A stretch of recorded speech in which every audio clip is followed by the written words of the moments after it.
Hello, my name is James Woodward. I am an acupuncturist. I've just qualified and I've spent 3 years training at City College London of Acupuncture in London, and I'm now practicing here in the Tranquility Space in Herne Bay. And I'd like to talk about autumn and how it affects us this time of the year. And we're going to start off by reading from this book here, The Yellow Emperor Classic of Medicine, the Neijing Su Wen, which is the classic, the basis of where all of Chinese medicine actually originates, certainly the oldest text that we can actually find in its entirety. And this is part of what it has to say about autumn. In the 3 months of autumn, all things in nature reach their full maturity. The grain ripens and harvesting occurs. The heavenly energy cools, as does the weather. The wind begins to stir. This is the changing or pivoting point when the yang or active phase turns into its opposite, the yin or passive phase. And when you talk about the wind stirring, today it's actually particularly windy. Living on the coast, you've got the wind coming in and possible flood warnings as well, because we've got a full moon today. And generally what happens is this time of the year, we get a lot of problems related to the lungs, and also related to neck and upper body as well. I'm wearing a buff right now. So this time of the year, it's worth wearing a buff or a scarf when outside, and making sure you don't leave the window open to create a draft, because when you combine the wind and the cold together, as it talks about here, it cools and the wind begins to stir. It creates a contraction in the muscle. This is referred to as wind cold. So you've got the wind and the cold. So one of the things to prevent this is to cover up. And as you can see, I'm wearing a buff right now, just to illustrate that. And I have been wearing that as I've been out, the exposed weather, living on the coast. And one of the other things that's related to is the lungs, because in autumn time with Chinese medicine, and I've found out with Ayurvedic as well, I was talking to someone yesterday about this, it has a relationship with the lungs itself. And what it has to say is that one must keep the lung energy full, clean and quiet.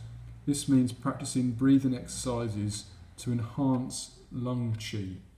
So a simple breathing exercise that I have been doing for a long time, even before my training. I'm also a holistic therapist. I've been practicing for nearly 10 years now, not quite, but almost there.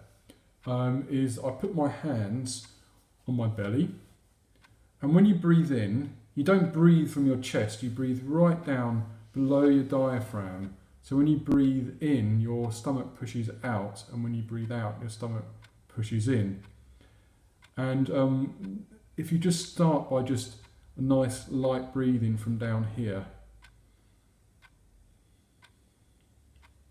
and what you find is that you actually take on more oxygen, and you're not tightening your chest.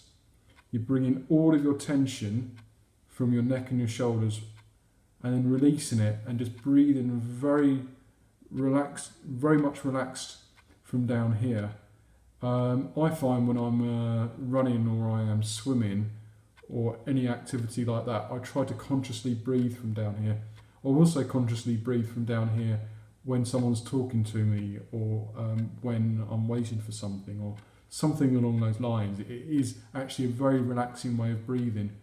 And what I do with this exercise is, if I get any kind of stress or anything and I need to relax, or it's actually a very good one just to gain some inner strength, is to concentrate the breathing, sort of into some, dividing it up into a number of seconds for each breath or each part of the breathing.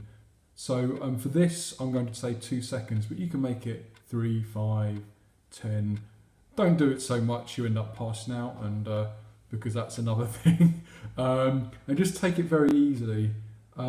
If you suffer from high blood pressure, just be aware with part of this when it turns to the element of holding your breath, not to hold it for too long. Just do it gently and just go to the next step and just breathe out. So what you do is you breathe in for 2 seconds, and then you hold for 2 seconds, and then you breathe out for 2 seconds, and this forms a cycle. And I'll just do this just for a moment, and you can do this along with me.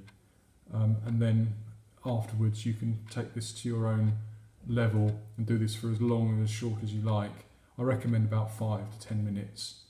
I'll just do this just for a moment. So.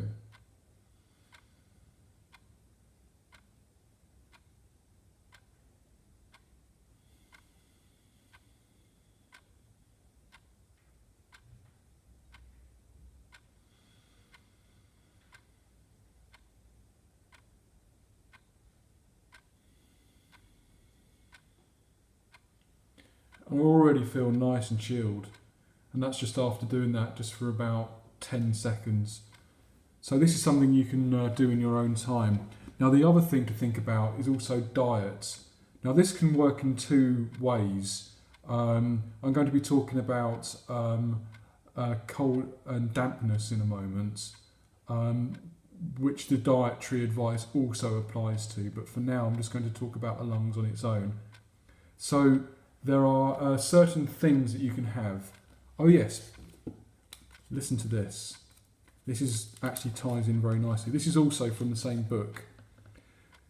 During the autumn, if one is affected by dampness and the damp accumulates in the lungs, it will cause weiju, cold limbs, with flaccidity, cough, and emaciation of the body and limbs. That just means weakness.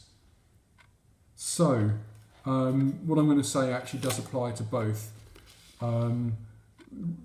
rheumatic pain or aches and pains, and also the lungs itself, because the environment that we are in affects what happens internally. So to help with that, we put into our bodies what will help us with the environment. So to help with phlegm and dryness of the throat, there are things that really help with building up and strengthening the lungs. So there's pears. That's the one thing I recommend to everyone for any cough, cold or lung weakness. Apples, not as good as pears, but they are tonifying and they do have some positive effect.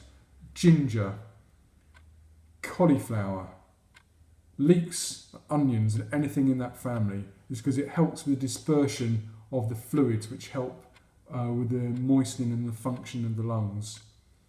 On an avoidance or to reduction basis, you have things like dairy, bananas, peanuts, particularly peanut butter, and greasy food. Those are things that can create phlegm and can it won't help with the production of oxygen and to help with general breathing within the lungs. Because what you're doing is you're getting ready for the winter. So with all these things, it gives you strength when we move into the next season. Because that's when we go to the next season, other illnesses can come in.